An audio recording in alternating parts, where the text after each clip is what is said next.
بسم الله الرحمن الرحيم. أصدقائي المشاهدين متابعي معاذ ما صدق الله العظيم. يا لهوي، أول أهداف اللقاء. مش ممكن. اعمل نفسك ميت، مش ممكن. أسامة الطنان بيسجل أجمل الأجوان، بيسجل أفشخ الأجوان، والأسد المغربي يشخر على أرضية الميدان. وادي ديد حارس منتخب الأردن لبس في الحديد. يا سلام. مش ممكن.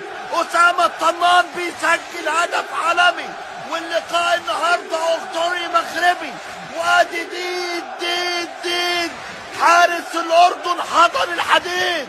يا عيني. هدف عالمي، هدف للتاريخ، هدف من كوكب المريخ من أسامة الطنان. وهذه ركنية للمنتخب الأردني. كرة من الناحية